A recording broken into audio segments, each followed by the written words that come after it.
gonna lie, we have talked about that, but really, really good for content. Okay, so I am in chapter 7. If you have this one, I'm using the master's edition. And many times, if you don't have a BSW, I always suggest you go back and do the bachelor's edition, because a lot of that information is a lot easier to read at the bachelor's level, and it's the same information. But I just want to cover a couple of things. Some terms here. Universalization. Most often you'll see that in group. So to universalize, I'm telling the client this is normal. This is normal. This is normal behavior. When people get divorced, they're sad. That's life, right? Clarification. Clarification, you can do that. You can stop in the middle of the session and clarify. I don't want to have an entire session not understanding what the client meant. Confrontation. Most often, we used to always see that with drug or alcohol use. However, in the question, if you see 2 different sentences, the client says, I really want to lose weight, but last week I ordered extra helping of fried chicken, you can confront them, because that's not congruent. They're not matching. It's okay to confront them. Okay. Interpretation is when you are then pulling it together to get a new understanding. You're going to kind of revise what they said. So we're going to interpret it and kind of help them see it through a different light. Reframing and relabeling are pretty much the same thing. Reframing belongs to structural family therapy. Relabeling belongs to strategic. We'll talk a little bit more about those in a minute, but just know that's where those terms go. Okay. So the phases, that's the same thing we always use. I always talk to you about the social work planning model. Okay. Engage with the client, whether it's the community or the individual client. Assess. Plan with the client. Okay. Then the interventions, we evaluate. And of course, termination always starts at the beginning. No matter what we're doing, termination always starts at the beginning. If you're tutoring with me, termination is when your test date's coming up, right? You knew when you started with me that there's going to be termination. If it's a school semester, your client comes in, they have 12 sessions, you always know when you're terminating. So don't be surprised in a hospital setting that the client, we're trying to get them out on the first day they got there. Thus, termination always starts at the beginning. That's one of the things you learned at undergrad level a long time ago. Okay. Remember these stages of change. I'm going to pick this up. We most often use those with our drug and alcohol people. However, we've used it a lot more now. There we go. It's our trans-theoretical model with the stages of change. Okay. So you'll see those a lot, those questions often. With drug and alcohol, most often that's where it started with, but you might see it in other questions. Pre-contemplation, I have no idea it's a problem. I'm not ready to acknowledge it. The client is sitting in front of you who had a client who actually, he was charged with manslaughter, DUI. And he's sitting in front of me telling me that, yeah, I can stop anytime I want to stop drinking. Yeah, okay, we'll go with that. That's pre-contemplation. He's not there yet. Contemplation is beginning to think, well, maybe I do have a problem. Pre-contemplation, then we're going to prepare, we're going to act, and then most often we either go into maintenance or we relapse. If we relapse, we cannot go back to contemplation because I know I have a problem. So when I go back to either preparation, I change the plan, or I go back to the same plan and I'm going to do a different act or the same act. Okay. That's the trans-theoretical stages of change.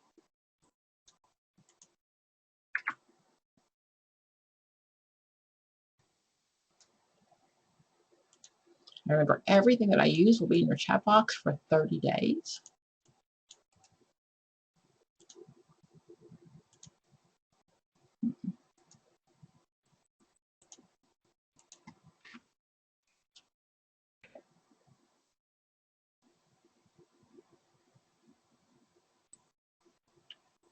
Some questions. So my windows here, got some new. Okay. Problem solving, you will see that often on the test. So you're using the problem solving, solution focused, sometimes even task centered.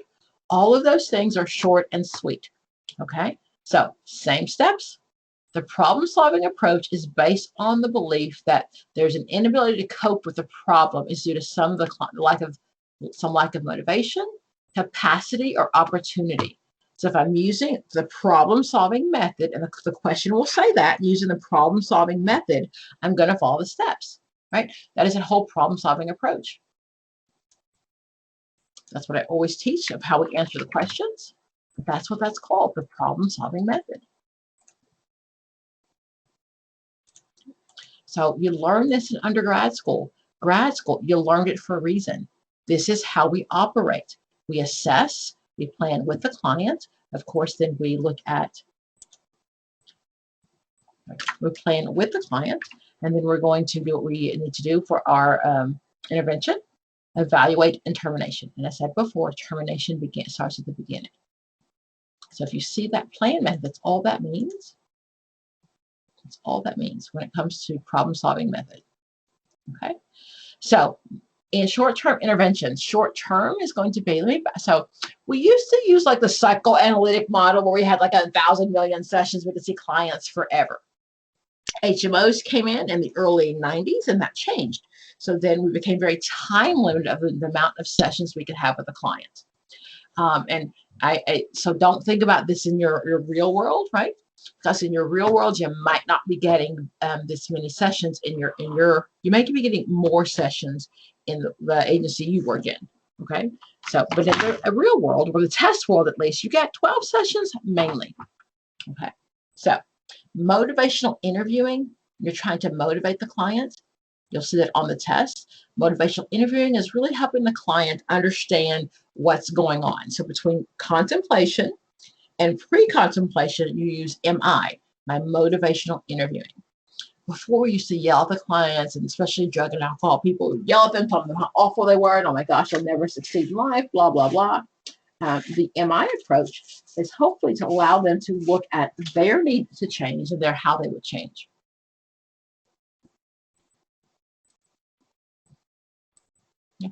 This one talks about involuntary clients. The Code of Ethics says when we have clients that are here involuntary, we're going to remind them or let them know the services that we offer. And then we are going to let them know that this is what I offer. And but there may be consequences if they choose not to participate. They always have the right to not participate. In the question, I am going to go back to the judge, not the probation officer, right? I answer to the court, not to the probation officer. So if he calls and he wants information, if the client signs a release, I can share that information. If the client chooses not to, I'm going back to the court. I only answer to the court. Okay. So we're going to try to use some of those skills to get them to participate. However, if they do not, that is really up to the client, and they do have that choice. Okay. So some methods: acknowledge the client's circumstances, listen to their experience, engage in clear communication, make clear the purpose of the intervention, assisting at appropriate pace, build trust, practical experience, and show empathy. So most often you'll see on the test that a client who has been court mandated to come, he doesn't want to be there, he hasn't shown up for several sessions, or he's missed the first session. I'm going to again remind him of what I offer, and there may be possible consequences, but I only report back to the judge, so remember that. Okay. Feedback. So feedback comes from our other clients. It comes from our supervisor as well as clients. So feedback can be verbal or nonverbal. Feedback is especially critical at key decision points, whether you're transferring cases or not. Documentation of feedback is essential. A social worker must make sure that communication method is appropriate. So you might, again, see on the test that how you're communicating with a client. So Code of Ethics talks about if I'm going to text or leave a message, things like that, have to make sure the client has agreed to that. And you might see a question about leaving a voice message, and I don't leave my anything. I just say I'm Pam Turner from the so-and-so agency, but it's still a violation of the Code of Ethics, because again, that gives way too much information about the client. Active listening skills, that's an overall header that talks about all those different skills that we're supposed to learn. So most often you'll see the list, right? Even some of those terms you might see. So you can be a participant, living the experience as a participant, participant as an observer, right? So that way you're interacting with those who are participating, observer as participant, limited relationship with the participant, or complete observer. So to be a complete observer is most often very difficult. Complete observer means that I can watch what's going on in a family or setting and not do anything. That's a research term. So complete observer is often the most difficult for social workers to be. Because if we see a client who is in pain or needs our assistance, we were going to be probably a participant, observer as a participant, because we really can't let that happen. Okay. So, of course, active listening, that's the header for all those other things we're going to talk about. With silence, remember on the question. So if the client has been silent and it says, for quite a while now, I'm going to say something. I have to say something, right? I could be silent for a little bit. But if they've been silent for quite a while, I need to say something. Clarify, gather more information, assess if I need to. So a little bit of silence is great, but not a lot. When we're questioning, there's open and closed-ended questions. Most of you know those. My closed-ended questions definitely have a place in that. What is your name? What medication are you on? What is your address? Those are closed-ended questions. When it comes to reflecting, reflection is the most important probably. It's the one where you're going to make sure that you reflect the client's feelings, the feelings that they did not say. Okay, so if I'm reflecting a client who doesn't tell me he's angry, he's complaining about several different things, but I can hear that he's angry, I'm going to reflect back to him the words he didn't give me. Paraphrasing and clarifying. Clarifying again is if I don't understand. I want to make sure I understand what the client is telling me. So I want to, it's okay to stop in the middle of the conversation to clarify. I always use the example with my daughter, and she tells me that she's going to go make the bread, right? Get the bread. And I'm thinking she's at the grocery store and she's at work. Wait a minute here. So I have to clarify, and it's really okay if I don't understand. I don't want to have a 45, 55-minute session with a client and I've missed what they're talking about. Okay. Reframing, I mentioned that before. Reframing is most often you'll see reframing when belonging to structural family therapy. But it's a matter of showing the clients there are different perspectives of the problem. Okay. Genuineness. That usually belongs to Carl Rogers, right? We're supposed to be real. Positive regard. That belongs to Carl Rogers as well. Attending skills. Attending skills are definitely watching what's happening in the therapeutic environment. So in an individual session, the attending skills are easy because you have one client. But in a group session, when you see attending skills, you might see that Mary, every time that Bob speaks, Mary gets nervous. Mary shakes her leg. Or every time that Bob speaks, Mary begins to twitch. Those are attending skills in a group session. I'm attending to all of the members, and I'm watching that verbal and nonverbal interaction between the members. Okay. Congruence. Congruence just means that everything lines up, that my mouth and my body are saying the same thing. So if my mouth is not matching what my body is saying, I believe the body. But congruence on the client's part, as well as on my part, is very important. So if I am uncomfortable, the client is going to read that as something's wrong with them. I've said before, when we were in the middle of COVID, I really could not have done individual sessions with a client in my office because I was so anxious about COVID. And that my client would read my anxiety about COVID, they would take it personally. So it'd be very incongruent. I'm trying to, perform a therapy session, trying to be warm and there for the client, and I can't because of my own incongruence. Okay. You'll see often role play. Okay. Remember in the question though, many times you'll see how the client acted out. However, you might need to teach the client something first. So especially if you're using cognitive behavioral, CBT, you'll have to teach them some restructuring, some thinking skills before we can role play. So before we, in the question, a client has a problem with her spouse. She doesn't know how to communicate with him. Before we role play, I need to teach her some skills, and then we'll role play those skills. So preparation, explanation, then we actually do the role playing. Okay. You'll see these terms often on the test as well. Live modeling, that refers to watching a real person perform the task. Okay. Symbolic modeling, I'm watching a video or things like that. Participant modeling, that is what I'm actually doing, I'm in there with the client. And then covert modeling. Covert modeling is when you're asked to use your imagination. Many times you'll see these with phobias. You also might see it in a supervision question.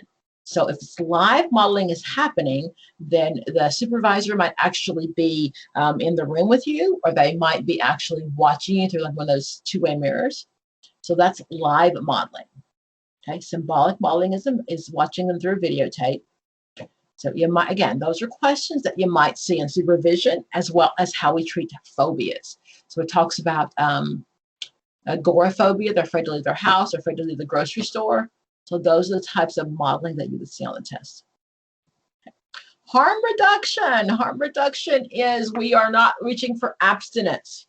That is a term that we use with alcohol and our drug users. We don't always think they need to be abstinent.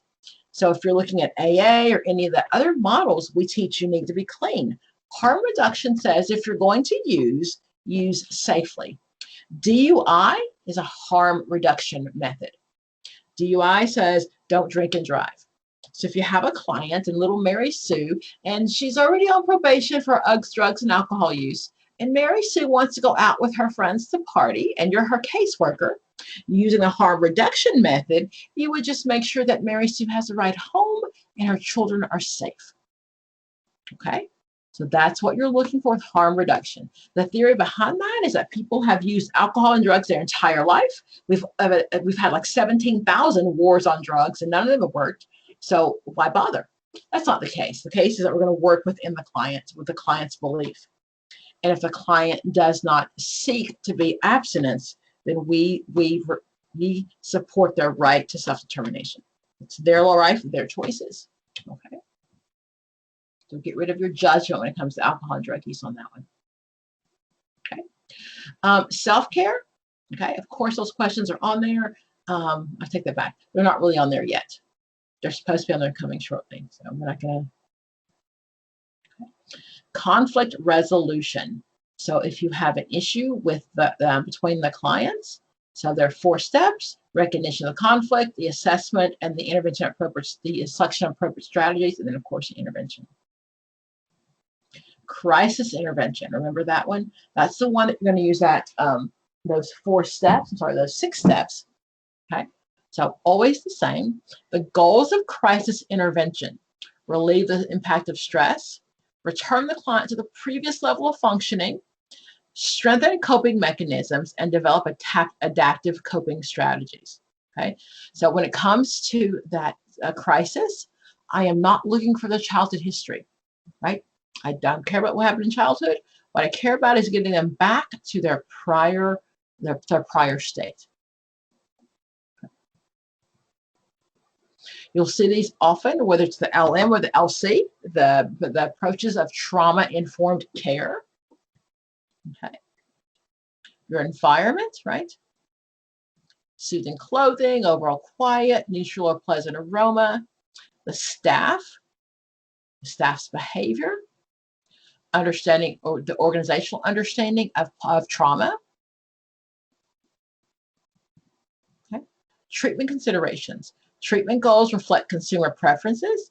Treatment integrated across disciplines. Everyday language, right? Co-occurring treatment needs assessment incorporated into services provided. The assumption behind trauma-informed care is that most of our clients come to us with trauma. Okay, so if we're using this approach, the assumption is that they come with trauma, and when treating them, we need to be aware of that. Recognition of the importance of a physical boundary, that sometimes even a handshake can trigger trauma. Avoid jokes and stories that can trigger trauma, and make sure that you always take into account aspect the terms of their culture. Okay. Anger management. So we really used to say that all of our clients that were our DV, like our people that were substance, that were the perpetrators of domestic violence, we always said, oh, they just have anger issues. We just need to kind of get them to anger management. So what we know now, it really is not about anger. It's about power and control. Okay. So when we're looking at anger management, often that is not going to be what we're looking for when we're treating perpetrators. Anger management are people who are angry everywhere, angry across platforms, angry at work, angry at home, angry at school. So we teach some of those techniques, relaxation techniques. Okay. Cognitive techniques, restructuring, changing your thought process, improving communication skills, changing their environment, just walk away from the situation. Okay. So anger management, and again, I'm looking for people who get angry across several arenas. They can't control their anger, so those are techniques we would use. So stress management, of course, is different. Stress management is not, I'm not angry, my anxiety goes up, it goes up. So sometimes it's triggered, and I get that fight or flight response. That is something that happens biologically, right? Okay. Stress will always be a part of life, but assisting a client to manage it can increase their ability to cope with the challenges and enhance their psychological or physical well-being. The goal is to help our clients to learn to manage their stress. Okay. CBT, you'll see that on there often. That is back to CBT. He said the problem is not that we have, it's not the depression, it's the stinking thinking. So the problem is that I don't make good choices. I'm not thinking correctly. So if I change my thought pattern, that's CBT. That is Beck. You'll see the Beck's depression scale, the BDI, the Beck's anxiety scale. And most often you're using those, and you can use a post-test, a pre-test, and a post-test to see how anxious or how depressed your client is in the beginning. Do the treatment, and you'll get, of course, at the end, you'll get those results.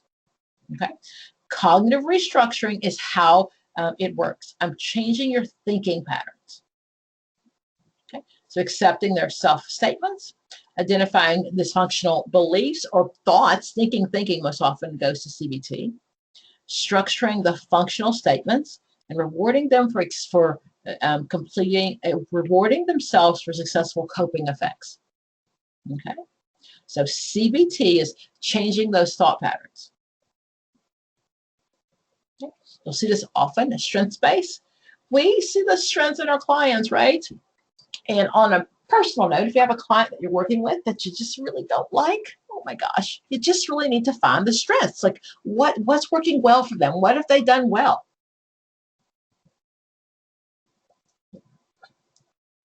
Again, personally from practice, I've just seen some clients and thinking, oh my gosh, I just can't deal with this. But I'm looking at, wow, look at what she's done. So using the strengths perspective, I'm looking at, if they give you a scenario, I'm looking at, wow, she's done this, she's done that. Yes, there's things she hasn't done, but look at what she has done. Okay. On an individual level, social workers can engage in a process with clients aimed at strengthening his or her self-worth, making a change in life based on the client's self-determination. Establish a relationship, educate a client to improve his or her skills, help a client to secure resources, unite a client with others who experience the same thing. Oh, that's called universalism, right? When I unite a client with someone else. So those are the things when I'm using the empowerment or the strengths process. If you see that feminist therapy, and most often that's going to be on my LC test, feminist therapy approach is an approach of empowering people, not just women, but people in general. You're looking at changing the social and the political climate when you're using the feminist approach. Okay. Client-centered, as I said before, the client-centered, that's a Carl Rogers approach. That is where the client is the expert in their own lives. Carl Rogers believes, you think of Mr. Rogers' neighborhood, right? Oh, everything is okay in the neighborhood. So that they really focus on the fact that the client is the expert, and I want to support them. I want to work with them and help them get to their own self-awareness, the best they can be.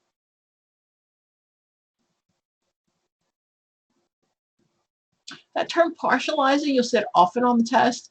I always say that's how we eat an elephant, right? You're breaking it down into pieces. I'm prioritizing sometimes what's the most important thing. So if a client comes to you and in the question there are like 17 different things going on, like, oh my gosh, what do I do? The first thing I'm going to do is partialize. Right? So let's work on this and this and this, put it in order, make it some kind of sense.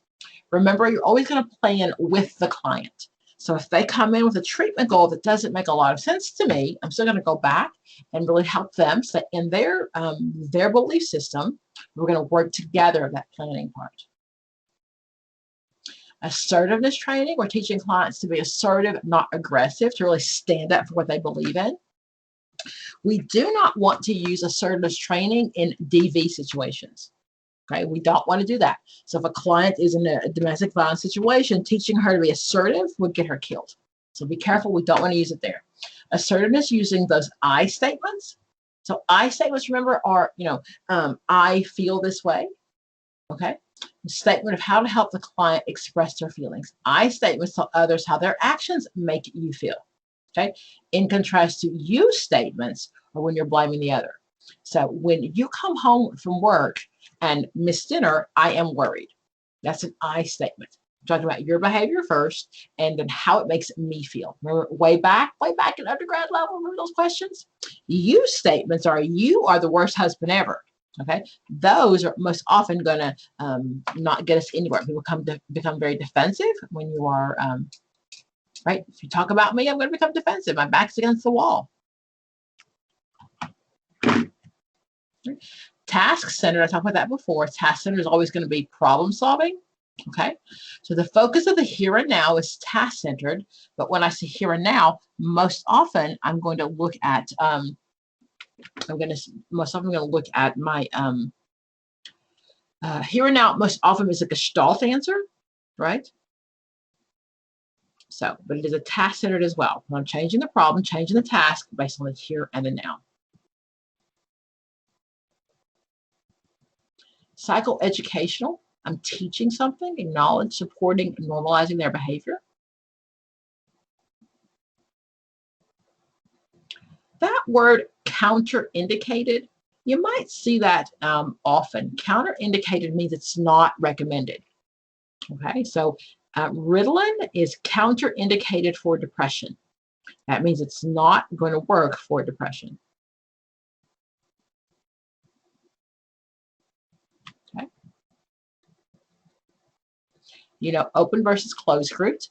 So open groups are good for like AA. If you went in grad school, you had to go to an AA meeting. If it's an open group, you get to come in. Everybody's working on different areas. A closed group has to do with most often in AA. It means they're working on the steps, and you can't come in until the actual group is finished. Okay. Family therapy models, those come up a lot. So understanding between strategic and structural and all of those things. So when I'm working with a family, okay, just a couple of things. Key issues, a contract with a family, establishing an alliance with the family, where the power resides, and especially if you see a cultural question. Determining the meaning of the family's homeostasis. Homeostasis is not always a good thing. It's their routine. If they're used to chaos and one member gets better, they're going to go back to that chaos. So homeostasis is their norm. And we're trying to change that norm in a dysfunctional family. So when it comes to my family theories, my strategic family therapy, that's the communication approach. Okay, strategic is like the chess game, that they're having issues with working with each other. So I'm going to give them a strategy of how to work with each other. So then, strategic family therapy, these are my terms. Pretend technique, encourage a client to pretend. First and second order changes. First order changes are superficial. So as a therapist working in a strategic family approach, I say to my clients, so I want you at dinner tonight to give each other compliments. So the first order change is going to be like, oh, wow, you're not so ugly. You're not so bad. Ugh. The second order change is what we're trying to get to. That is when it's real. First order superficial, second order is real. Again, I talked about homeostasis, relabeling. So that is a strategic family term. It means the same as reframing most of the time, but it's a strategic family. Changing the label attached to the person from a negative to a positive. Paradoxical directives, you'll see that term as well. That's the opposite. I'm telling you the opposite of what I want you to do. So if a client comes in and they have been fighting and fighting forever, and I want to tell them, I want to use a paradoxical approach, I've given them some other tips, some other ways before, and it hasn't worked well for them. So then I'm going to say, fine, do the opposite. Go home and yell at each other for 12 hours. Something ridiculous, right? That's a paradoxical. All those things belong to strategic. Those are communication techniques. You also may see the term double bind. A double bind is a communication technique where I can't win. There's not a right answer. No matter what I say, it's not going to be the right answer. Okay.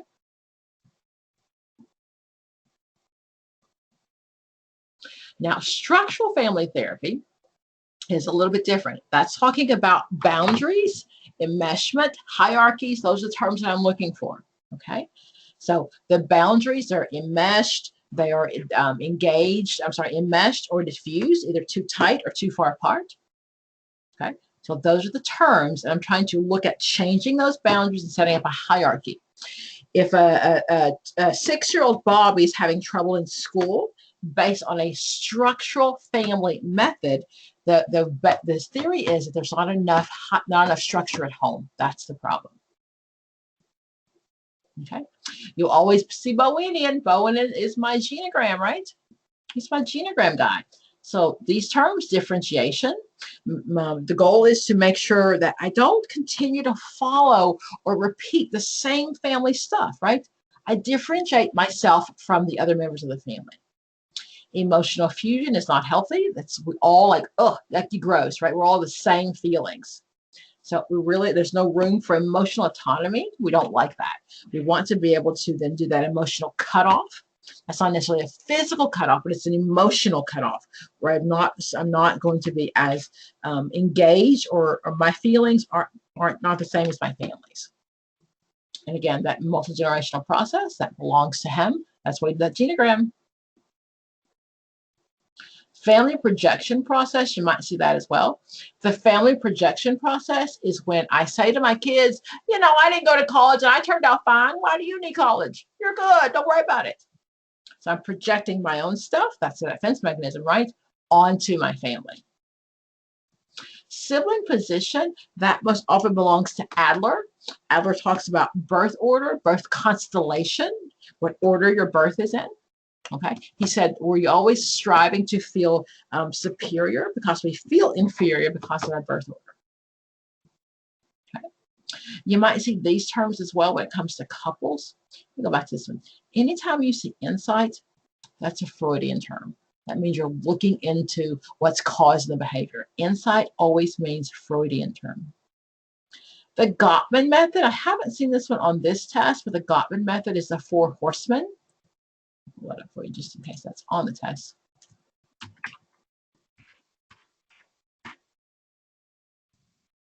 The Gottman Method suggests that if we have to understand the 4, it calls the 4 horsemen. Those are the things that really keep marriages from surviving.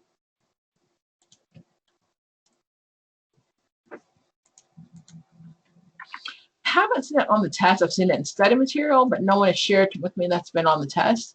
It is on like the NCE test. If you ever watched any of those videos, it is on there as well, but I haven't seen it on this test.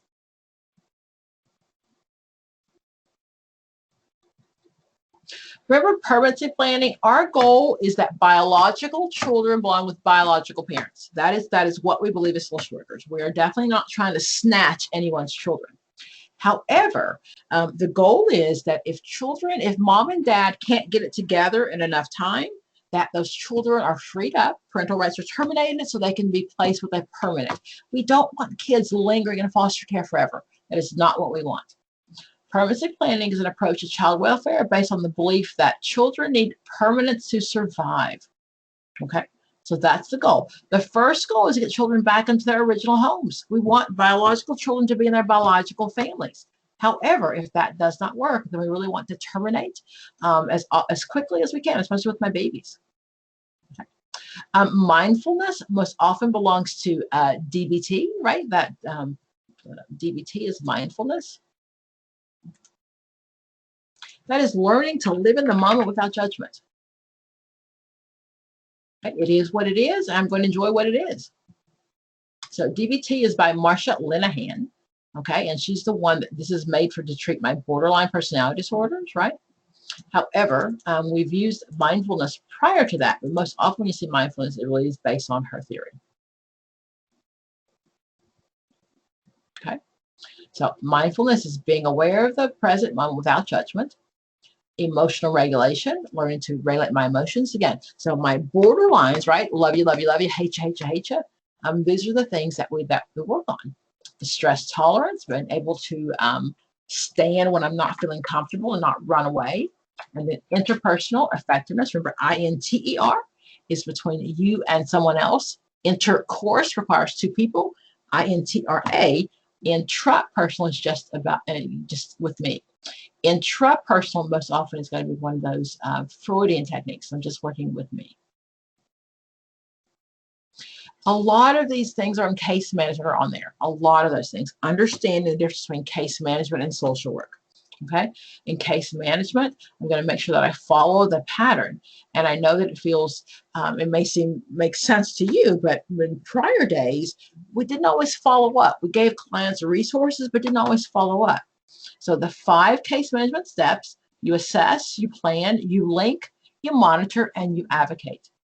However, what I'm looking for in the question, right, if I'm going to refer a client out, if my agency doesn't do what they need, I'm going to check with the client first, right? Let them know first before I just refer them out. There's nothing worse than getting this whole list of referrals and no one's even asked you about it.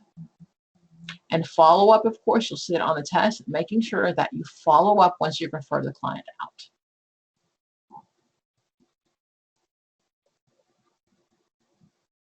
Okay. These terms you'll see: primary, secondary, and tertiary prevention. Primary is always based at the beginning. Primary includes everybody. So with COVID, what we did at primary intervention is we made sure everyone was before the shot, right? You always wear a mask, stay away from people, even now, right? So keep yourself safe. So the primary goal of primary prevention is to stop it in the beginning, stop it from happening. Immunization, people wearing bike helmets, okay? My secondary prevention is that you've already now, you've got it, you've been exposed to it. So secondary is going to include telling those with heart conditions to take like a low dose aspirin. People who have already been exposed to an issue, right? Tertiary, though, is when you've had the full-blown illness. So now you've had the full-blown illness. The goal is to keep you from getting any worse or keep you from spreading it. So examples of tertiary would be pain management, rehab groups, or support groups. Okay, it's primary, secondary, tertiary interventions, always on the test, always, always, always. Readiness for termination. Remember, termination starts at the beginning. It starts at the beginning, don't forget that.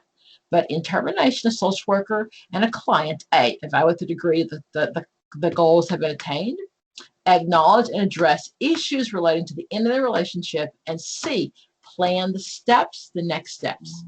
Okay. Termination starts at the beginning, but it's a process. It's not an overnight thing. Tomorrow you're done. Whether it's an individual, group, or family, it's a process. Okay. You see these terms, formative and summative? This is an agency work, right? Formative is I'm going to evaluate in that middle, right? It allows an ongoing process, allows feedback to be implemented during the service. Got this new program, this new agency, we're doing this, we're going to do a formative to make sure that we've got all the information. My summative is at the end. So summative, if the question says, oh, wow, they want to know how this great program worked for me and what we did, so I'm going to send them my summative. That's the summary or the end. You see this all the time also, evidence-based practice. All that means is I'm not doing anything that's not based in research. Just because you've gone to a workshop does not mean that's based in evidence. Evidence is that we've done research over and over again. We've tried it. Empirical is another word for that. Okay.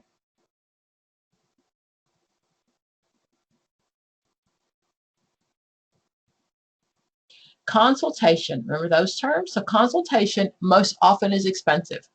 So on the test, if you're seeking consultation, you're probably in a private practice setting. So defining the purpose of consultation, specifying the role, clarifying the nature, and outlining the process. You do not have to follow their information though. So if the consultant comes in, they give you information that is unethical or something that your agency doesn't agree with, you do not have to follow what the consultant says.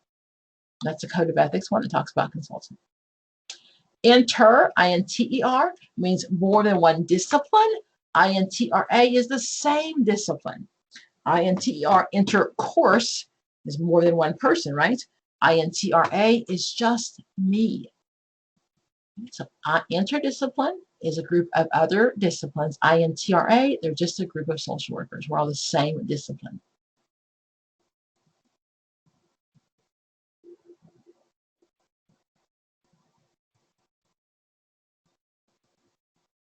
Okay. I'm going to wrap that up just with content, guys. We're going to go to some questions, okay? If you don't have this, I'll actually put it in the chat box.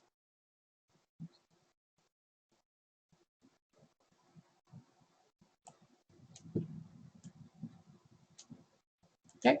I do thank you for holding your peace for a few minutes. So let's go to some questions of kind of what it looks like. Any questions in general? Any questions of anything that I've gone over? Dr. Pam? Yes. Can you please just review briefly again the live model, the symbolic? I can. I sure can. I sure can. So most often on a test question, you're going to see, we use it often with, we use it often with phobias. So if someone has a phobia, they're afraid of going to the grocery store, okay? Live modeling would be me actually going to the grocery store with them, okay? So if I'm using covert modeling, that might be them watching a video of someone going to the grocery store. Participant means I'm going with them to share it with them. Okay. What were the other terms on there? Is symbolic and covert the same? Mm-hmm. So okay. So I just logged out of my app bar. Okay. So symbolic is I'm doing something that symbolizes it. Covert is something that is let's see this.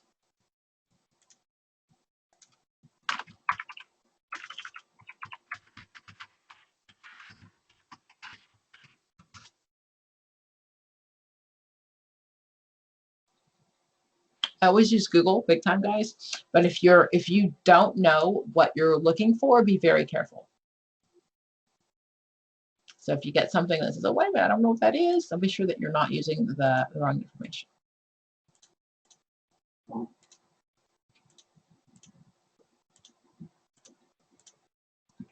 Okay. Live modeling, you watch the model live. Symbolic, when live modeling is not present, you read a book, watch a movie, storytelling. Participant modeling, the therapist models the client's behavior. The therapist guides the client to behave expected by participating. Meanwhile, give the client help when needed to go up like a mountain climbing.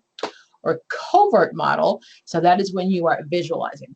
Covert modeling now often uses those VR, right? The VR glasses where you pretend like you're there. You visualize it, but like I've seen, it's really cool, really cool. If anybody's in practice, private practice now, a lot of that VR stuff, we actually watch a video if you're pretending like you're in the grocery store.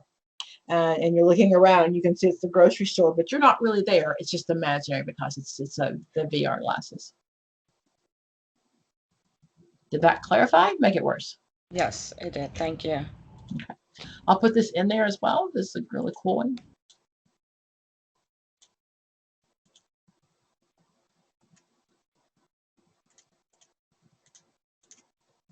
Other questions, guys? Dr. Pam, Yes. you had mentioned something about I think it was labeling for strategic families, and I missed that. Relabeling and reframing.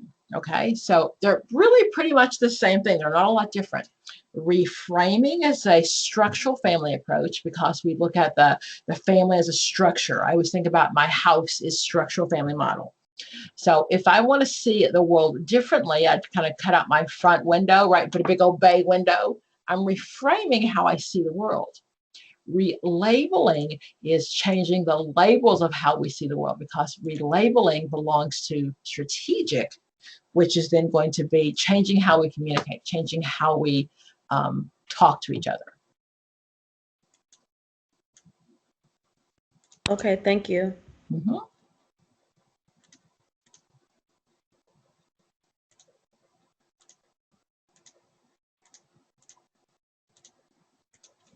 Other questions, guys? Dr. Pam, Yes. so with the reframing being associated with structural, would it be good to kind of remember like building something like reframing and structure? Like, Who's this? my name is Kendra, Where are you from? Texas. I was going to say, so I'm from the South, and that's not a Georgia accent. So I'm trying to figure out like where you're from. Yes. Okay. Yes. I'm sorry. Your accent like got me off. So ask me the question again. I'm sorry. It's nice. I love it. Is it good for me to remember like the reframing is associated with structural? Like think about building and reframing. It is. Okay. So think of, let's keep going there. So, okay. So if I come in your house, is your front door locked? Yes. Why? For protection. Because everybody just can't come in your front door, right? Right. So that's what we do with the structural family. We set up boundaries. Okay, so if I come to your house and everybody can walk in and out of your door, and the bedroom doors everybody can just walk in and out of, there's no structure in your home. Okay, there are gotcha. rules. There's structure in your home, and so hierarchy also. So with structural family therapy, the kids don't know who's in charge. Gotcha. So if you're new with me, I often use the Duggars when we talk about structural family, because they are in that family. You know that enmeshment when too close, there's a higher degree of incest. Exactly. So if you're not sure if I'm the brother or the mama, I'm not sure what role I play, then definitely there's some issues in that family. Okay. Make sense? Yes, ma'am. Any other questions, guys? Yeah, I have a question about it. A disorder. Can I ask that question? About what? About a disorder of mental health. Sure. Yeah. Yeah. I was trying to see how would you know the difference between schizoaffective disorder and bipolar disorder with psychotic features? I know you would not see that on the test. Okay. You wouldn't. That's differential diagnosis. Even in LCSW, you wouldn't see that. That's really, really hard to do. And you'd have to, if you were in the real world, you'd be pulling out your DSM, looking at the DSM categories. So you would not see that on the test. That's hard. That's hard. Okay. Thank you. And most often on the test, it's going to be schizoaffective. I haven't seen bipolar with psychotic features, not on the test. So. Okay, thank you. Okay, so if you tutor with me this week already, you've probably seen this question, so don't answer. Okay, we're looking at some interventions. Oh, wait, let's go back. Yeah. So I'm using AATBS, which is one of my favorites, interventions with clients. So again, if you've tutored with me this week, because I've used this a couple of times, just don't answer. Okay, so see my screen? Is that a yes? Yes. Okay. The social worker sees a new client who reveals that she is a prostitute. The social worker feels a strong sense of revulsion at this information. What is the best action for the social worker to take? Okay, so the key to this one is revulsion. Revulsion means that I am sick of the stomach by seeing you. That you being in my face makes me want to throw up. That's what the word revulsion means. So when we talk about the importance of, it's a reading test and knowing vocabulary, knowing what revulsion means. So if you know that, what is the best action for a social worker to take? A, tell the client he has a strong feeling about her profession and refer to another professional. B, tell the client how he feels that she would tell the client that he feels she would benefit from seeing a colleague of his and make a referral. D, take his feelings to peer consultation group and try to work them out. Or D, explore his own countertransference in therapy. Remember, with these type of questions, with every question, I'm looking at what is best for my client. It is not my client's fault that I am revulsed by her. It's my stuff. Okay. I'm going to tell you that it's not D. While D is the best answer, I'm always looking for the first, right? The first question, the first. So what would I do first? D is a good answer, but it's going to take me 12 years to get through therapy with my own stuff, right? And it's my stuff. It's really my stuff. Okay. Dr. So, Pam, yes. the question is no I longer. can't see. Yeah, you can't see the question anymore. Still there? Nope. You might need to log back in, log out and log back in if you don't see it, okay? It's back. It's back. It's Okay. back now. So, you know what I always say, right? We don't refer because we're the best social worker. But if I am revulsed, I am grossed out by this person, the best thing for me to do is let somebody else see my client because she makes me sick. It is B. Both C and D are going to take me half a minute. I am revulsed. That's the call. This key here. I am, when I look at you, it makes me puke. Okay. Yes, I've got to work on my stuff. Yes, I do. However, what's best for my client is to get her to someplace else. And if you see any of my videos, I always say we never refer, right? We're the best social worker ever.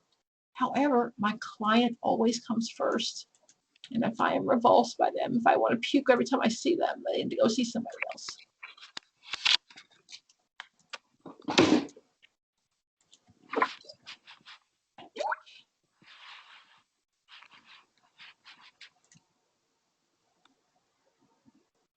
Okay. A social worker is working in a couples therapy with a couple who's been fighting a lot. The client's primary use of statements includes I statements. The clients primarily use you statements, you did this, you did that, instead of I statements when communicating with each other.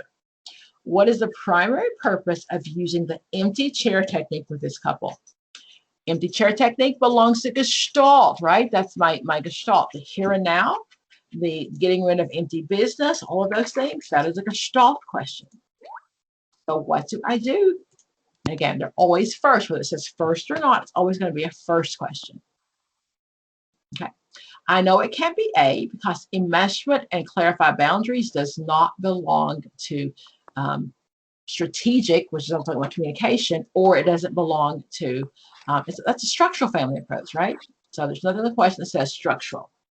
Okay. B, to help each partner get a better perspective of each other. So if I'm using the empty chair, right, I'm talking to the chair. I'm telling the chair my unfinished business so I can focus on the here and now, right? I'm talking to the chair. Catharsis, C, that's a Freud term. That's an emotional release. Right? That's a Freud term. Or to teach more adaptive communication skills. So I should between B and D. And when I'm down between those two, I compare the two or go back to the question, okay? So then, to help each partner get a better perspective of the other, or to teach more adaptive communication skills. Oh, we changed our mind. So it really is B. Oh, wow. The purpose of the empty chair technique, or the sometimes double chair technique, is to help clients understand their feelings toward themselves or a significant other.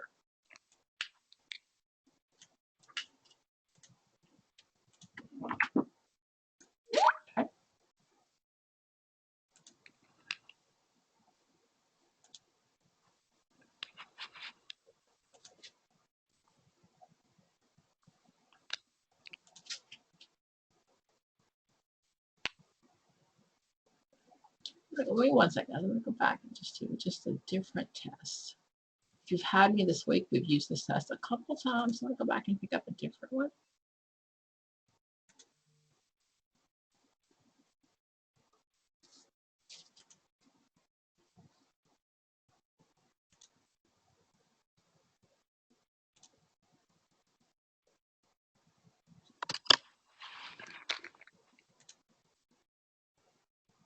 Okay, this one.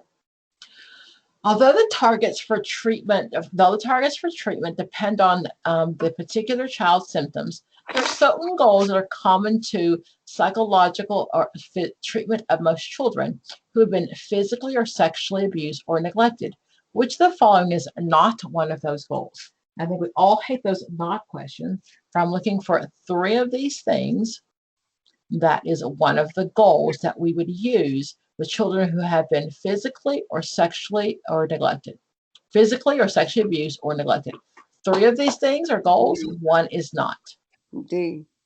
D, how come? Don't get back down on me now. Come on. Well, I was looking at it says teach your child strategies for getting support from unsupportive family members. I didn't think that the unsupportive family members would be key.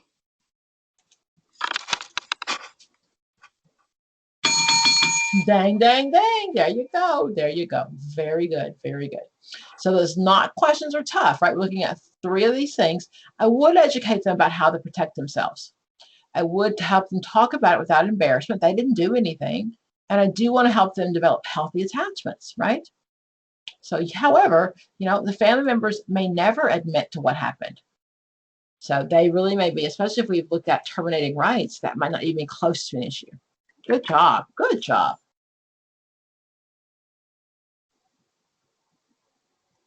Okay. 85-year-old man has become incoherent, incontinent, and unable to care for himself. His daughters have been caring for him, but his problems have become so great they are now overwhelmed and unable to meet his needs on their own. The doctor recommends that the man be moved to a nursing home. A day later, in a meeting with a social worker, the daughters agree to visit several nursing homes that week to determine where they want their father to live. A week later, the social worker finds out the daughters haven't called or visited any nursing homes. What should the social worker do? Okay. And again, it doesn't say first, but I treat every question as a first question. Explore the daughter's feelings. B, begin the application procedure himself in order to protect the child's welfare, the father's welfare. C, remind the daughters that their father may suffer if he doesn't move to a nursing home. Or D, urge the daughters to begin visiting more nursing homes. Okay, so I said a couple of A's. Why A, guys? Tell me why A? Well, you can see that they're ambivalent about this nursing home now. So you probably have some ambivalence. Where did you see that? The question? Did I see ambivalence? No, but I'm just saying that they talked about it. Then they got several resources to go visit, but they never did visit. So don't you want to know why? Yeah, that's what I'm saying. Hey, explore their daughters. Okay, yeah, but it doesn't mean ambivalence. I don't know why. You're reading into the question that's not there. Okay, but yeah, I knew A. Exactly. Because I want to know why. Like, what happened? You went to visit. What happened? So maybe they inherited lots of money. They decided to keep their father at home and hire full-time care. I don't know. I don't know until I ask. Okay. Yeah, we're good. Good on that one. Okay. Assess. Always assess before I intervene. Okay. And these are under intervention questions, right? But before I intervene, I want to make sure I have all the information. Ask. We get paid to be nosy.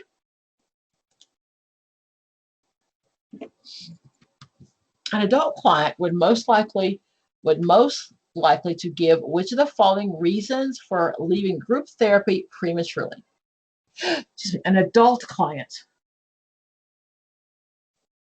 Every word in the question matters. I wish it didn't, but I always have to make sure I've gotten all the words. So he's an adult client and they'll leave prematurely. Why would they do that? What reason would they give? Scheduling conflicts, fearful of intimacy, feeling he doesn't belong to the group members, or feeling unsure about the group leader's confidence.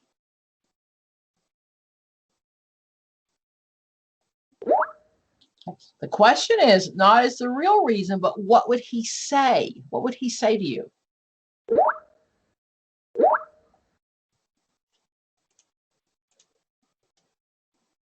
Dang, dang, dang. That's what he would say. He probably feels intimacy. He probably feels like he doesn't belong. But an adult is not going to say that to you.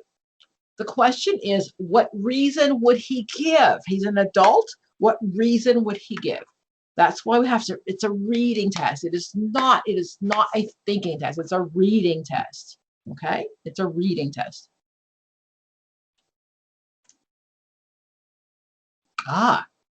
Existential therapist. Existentialism, that is by Viktor Frankl. It is, why do I exist? What is my purpose? So this is mainly for my LC test, okay?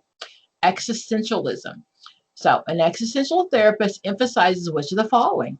A, confronting the client's failure identity. B, listen to the client's own account of their experience. C, providing therapeutic conditions to facilitate this client's self-actualization. Or D, closing the gap between the client's conscious and personal unconscious. So existentialism is, why do I exist? What is my purpose in life? Viktor Frankl was in a Nazi, he's a Jewish doctor in a Nazi concentration camp, watching his people die. And that's where he came up with his theory. And the approach was logotherapy, the name of his book, looking at, Lord, why is this happening to us? Okay. So it would not be D, okay? It would not be D, because unconscious and personal consciousness, those are Freudian terms, right? So I know that's not a Viktor Frankl question, okay? Providing therapeutic conditions to facilitate the client's self-actualization, maybe, let's keep C in. Listening to the client's own account of their experience, or confronting the client's failure identity. Why do I exist? What is my purpose? Why am I here?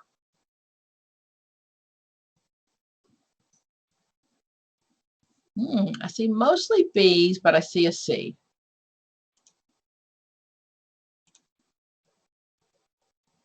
B is my answer.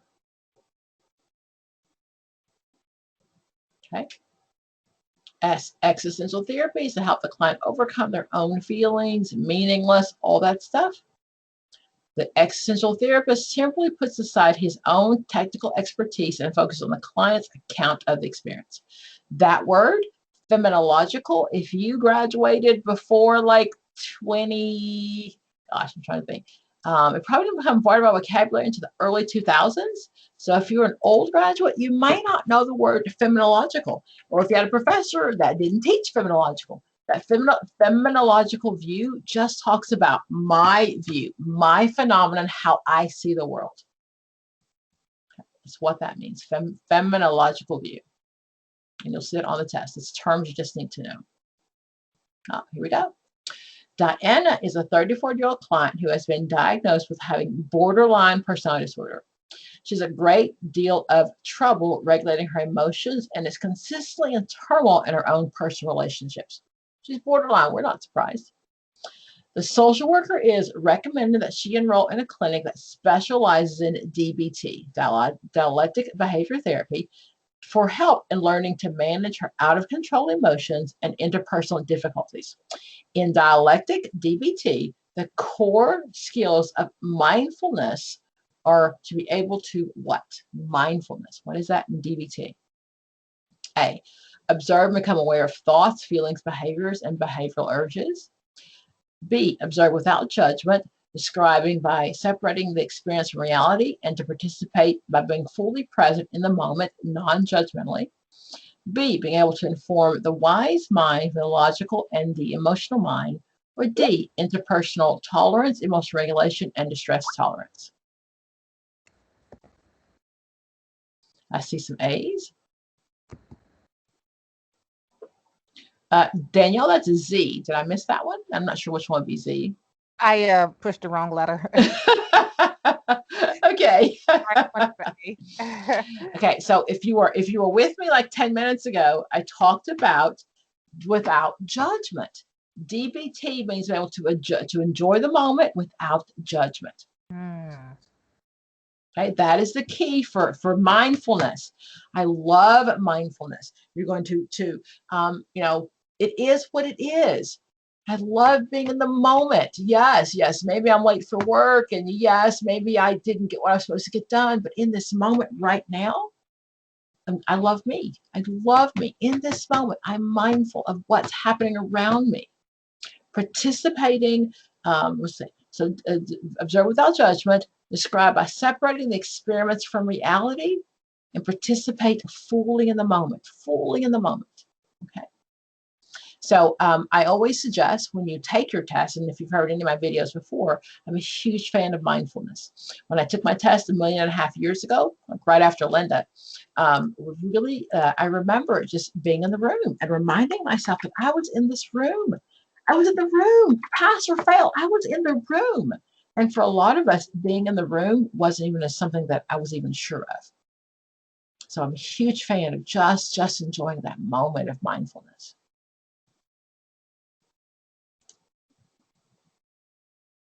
Here we go, one of those active listening skills. During a therapy session, a teenage boy says, "My dad left my mom 6 months ago and we never saw him anymore." A few minutes later, the boy says, "I've been feeling like there's something wrong with me lately because something is wrong with me lately, like I'm a bad person." After hearing these two statements, the social worker says, "I'm wondering if the reason you're feeling like you're a bad person is that maybe you believe you caused your dad to leave. What technique is this? Interpretation, paraphrasing, confrontation, or reflection of feelings."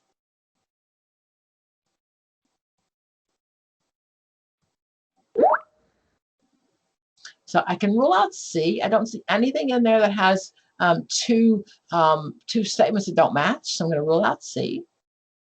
I don't see him reflecting the feelings either. So now I'm between interpretation or paraphrasing.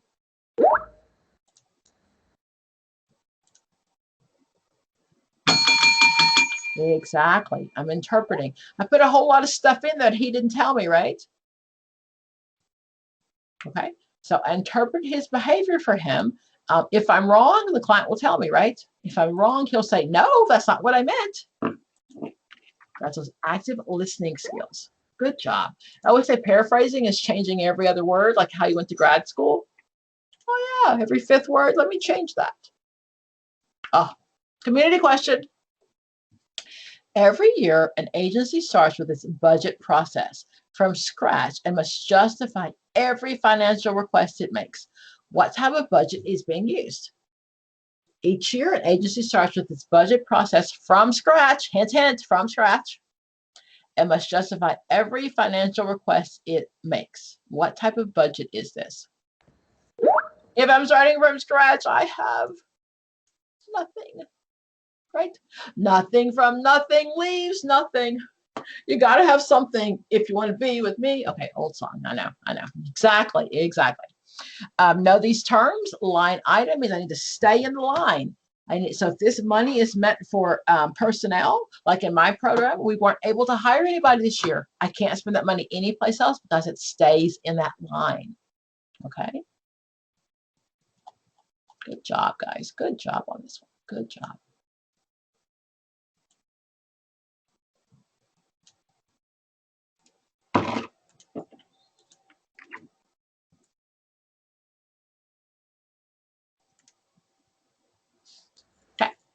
A 12-year-old girl who was injured in an accident 1 year ago. The girl was paralyzed from the waist down, and now she uses a wheelchair. Many of her students at school have been teasing and isolating her in the classroom and on the playground. The focus of the social worker's intervention plan should be, okay, what should it be? A, help the child adapt and cope with her disability. B, educate the client's parents on how to help her. C, train the client's teachers about issues relating to the disability. Or D, helping the client's teachers educate her classroom about her disabilities. Okay, so those of you who picked A, let me pick on somebody. Leanne, why A? Hi, Dr. Pam. I picked A because educating the parents, training other people, and helping the teacher educate classmates is going to take too much time. And helping the girl is not going to take away from her disability. So helping her to adapt and cope with it just made sense to me. Okay. So if I do C or D, I train the client's teachers or help the client's teachers, what happens next year? Yeah, exactly. Exactly. So if she's paralyzed in the wheelchair, this is going to be her life from now on, right? And if I'm the best way to help her, an intervention plan is to really just help her learn that this is it, right? So we have to make these choices based on what we have now. Right. Good job, and good explanation. Thank you for being brave. Yes. So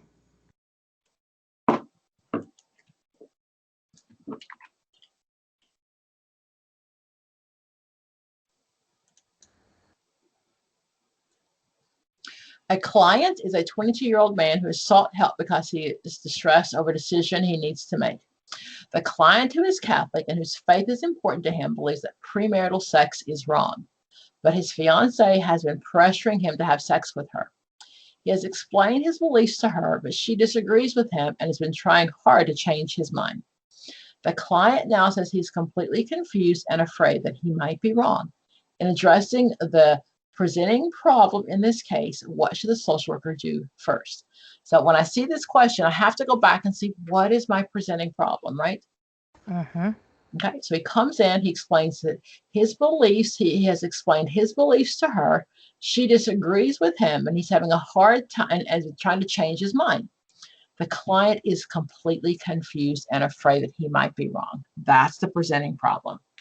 Okay, so first, what I haven't looked at any answers yet, but my first in my mind says safety first, feelings, and then assess, right? Assess. Find out whether the client has talked to his priest about this, and if not, encourage him to do so. B, normalize the client's confusion by pointing out that his views are less modern than those of many peers. C, and explore and discuss with the client the source of his confusion. Or D, find out whether the client has other problems in relationship with his girlfriend. Okay, so I'm going to take out A. I'm sorry, take out D. Okay, because the presenting problem is he's confused. That's what he came with. Okay, so how do I best help him with his confusion? I see some B's. Normalize the client's confusion and point out that many of his views are less modern than those. It's almost like blaming the client. Like, yeah, I don't know if I like B or not. Okay, so A, find out whether the client has talked to his priest about this, and if not, encourage him to do so. Does it say it's based on religious beliefs? I always go back to the question, right? No. He's Catholic. Hi, it does. He's Catholic. And his faith is important to him. He believes premarital sex is wrong. So that's his belief. Right. What I was saying, what I meant was that he could have went to the priest and talked to the priest about it, but he came to you as the social worker. So those are his beliefs. So if he felt like his belief was incorrect, then why would he be seeing us as a social worker? If that makes sense. Because he's confused. Right. He's confused, but he could have went to the priest. Okay.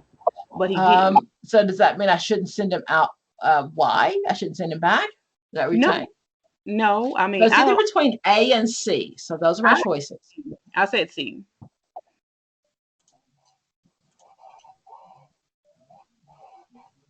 Hey, what? I know, right? Go back to the question. Go back. He's already told me what his confusion is because his faith says it's wrong. Go back to the question. He's Catholic and his faith is important to him. He believes premarital sex is wrong. That's out of my league. I'm not the pastor. That's out of my lane. Stay in my lane. And based on his religious beliefs, this is wrong. So go back to the person where those religious beliefs came from.